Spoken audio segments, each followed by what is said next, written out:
판사의 업무에 좀 업무랑 맞지 않는 것 같기도 하고 그런 측면이 있잖아요. 그렇습니다. 그러니까 중환죄를 지었을 때 예. 중환범 처벌을 내리더라도 예. 그걸 따뜻한 시선으로 내리는 거하고 어.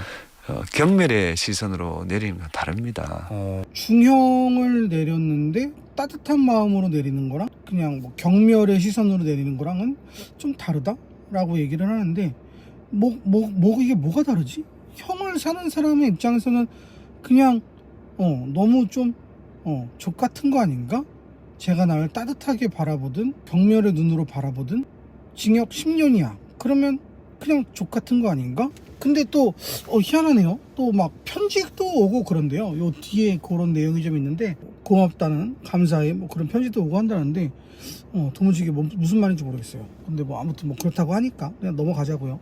그리고 나서 정말 제가 이해할 수 없는 부분이 요 부분이거든요. 한번 들어보세요. 제가 판사로 있으면서 그 피고인들로부터 예. 편지를 받았습니다. 아 정말요? 그 비율이 예. 실형을 선고한 사람이 집행유예 받은 사람보다 훨씬 많습니다. 아 그래요? 집행유예 받은 사람은 감사야 편지를 잘 안 씁니다. 이 점. 집행유예 해주면 예. 집행유예 해줬는데 저한테 편지 보낸 사람은 거의 없습니다. 그 왜냐하면 그건 예. 자기가 당연하다고 생각해요. 그렇죠. 이게 무슨 말이죠? 집행유예를 받은 사람한테는 편지가 안 와. 그래 뭐 그럴 수 있어. 근데 당연하다라고 생각을 하는 거죠? 라고 얘기를 했잖아요. 이게 무슨 말이야? 그러면은 집행유예를 받을만 하니까 집행유예를 받는 거 아닙니까? 징역형을 받을만 하니까 징역형을 받는 거 아니에요? 근데 이게 호의라고? 이게 여태까지 다 판사들의 호의였어요? 집행유예를 받으면 판사들의 호의였습니까? 이게 도대체 무슨 말이야? 완전 선민의식의 끝판왕 아니야 이거? 선민의식의 끝판왕 아닙니까? 내가 얘한테 원래는 징역형을 줘도 되는데 내가 얘한테 호의를 줘가지고 그냥 얘는 집행유예를 주는 거야 라고 호의를 베풀었는데 감사의 편지가 안 온다는 거야. 호의를 베풀었대. 집행유예로. 이게 무슨 말이야? 우리가 기대하는 게 뭐예요? 우리가 법원에 기대하는 게 뭐야? 개인의 감정이 들어가지 않은 검사나 판사나 변호사의 감정이 들어가지 않은 순전히 내 행동으로 평가받고 싶다. 이게 유죄인지 무죄인지 한번 겨뤄보자. 여기에는 그 어떤 누구의 감정도 그 어떤 누구의 사상도 그 어떤 누구의 개입도 있어서는 안 돼. 법으로 판단을 해보자. 라고 해서 법원으로 이제 재판을 받는 거잖아요.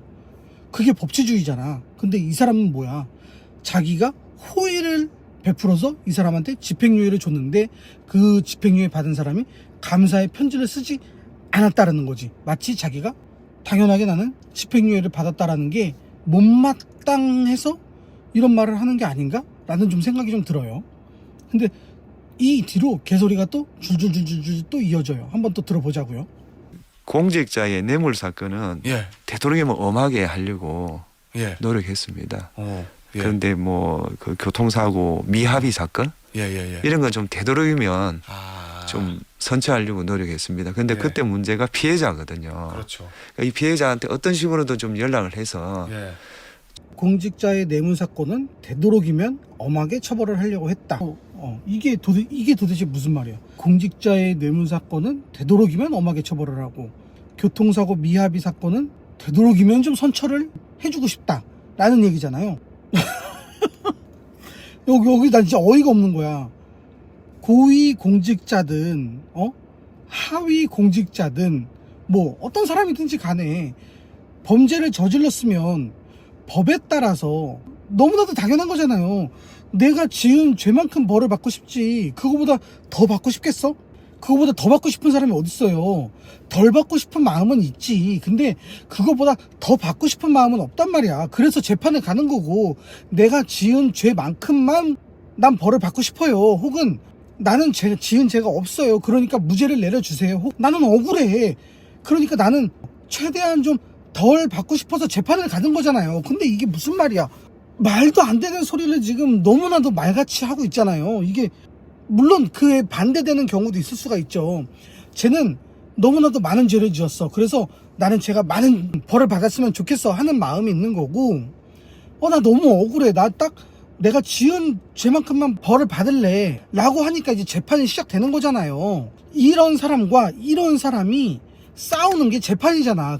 그렇게 해서 이제 싸우게 되는 거잖아. 근데 무슨 말 같지도 않은 소리를 하고 있어. 공직자한테는 더 엄하게 내리려고, 엄한 형을 내리려고 왜 노력을 하고, 교통사고 미합의자한테는 왜 지가 거기에 관여를 해서 그거를 선처를 하니마니 그거를 왜 관여를 해요. 자기가 판사가 자기가 개입을 해서 피해자한테 가해자가 이만저만한데 어떻게 좀 선처 좀 해주세요, 이런 말을 왜 하냐고. 아예 관여 자체를 하지 말아야지. 얘는 도대체 판사, 자기 말의 무게를 충분히 알만한 사람이 도대체 왜 이런 말을 하는 거예요? 자기가 좀 친하고 그런 사람이, 자기가 좀 아는 사람이 그렇게 해서 재판을 받게 됐어. 근데 저쪽 사람은 얘랑 나랑 아는 사람인 걸 몰라. 그래서 쟤한테 아유 그래도 좀 선처 좀 해주세요 하고서는 내 아는 사람이 선처를 받았지. 그런 경우도 있을 수 있는 거잖아. 얼마든지.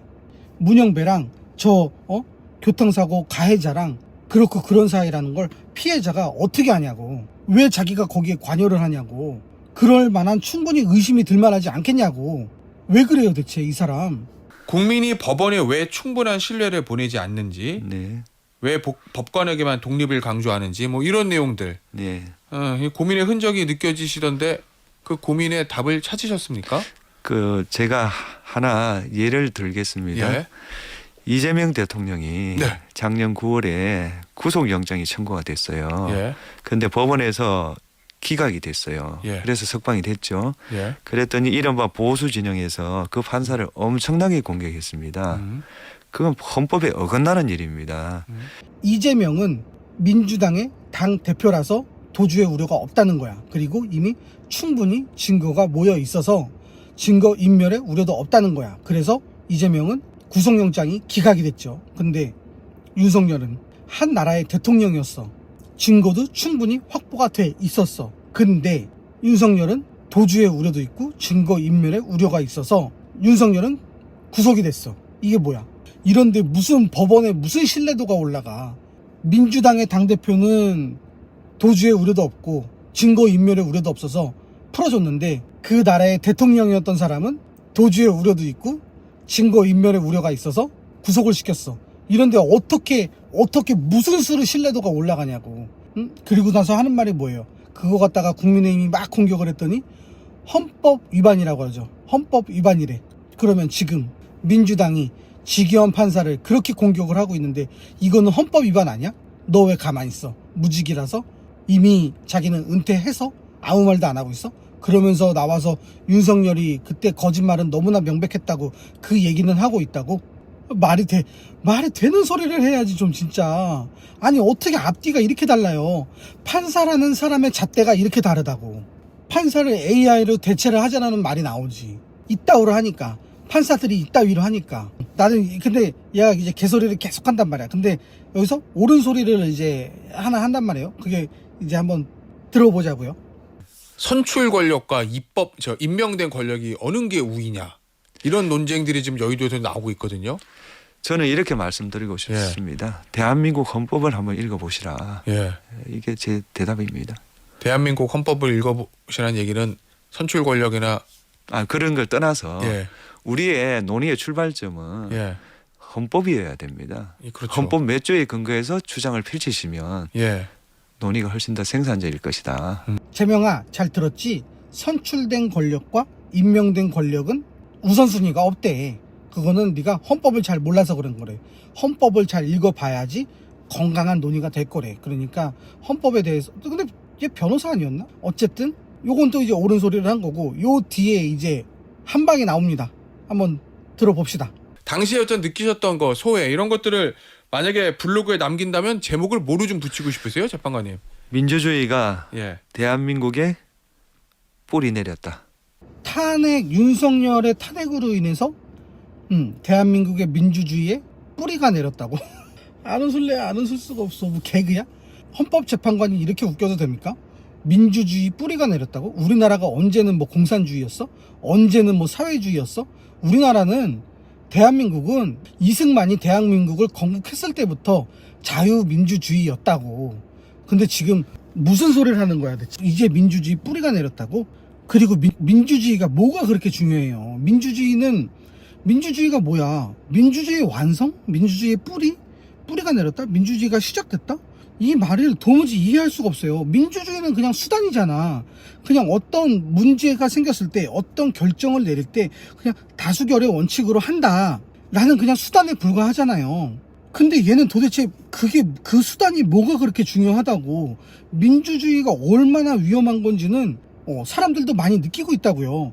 그냥 다수결이라고 다 옳은 게 아니야. 이런 사람이 우리나라 헌법재판관이었냐고. 이럴 거면 그냥 판사 AI로 대체하자. 그냥 그게 훨씬 낫겠다. 내가 생각했었던 법치주의 대한민국이 이 모양이었다니 너무나도 실망이다. 너무나도 처참한 이 꼴이었다니. 레고시 미디어 라디오에 나와서 어떻게 저런 말을 뻔뻔하게 할 수 있는지 이상한 나라다. 이상 시청해주셔서 감사합니다.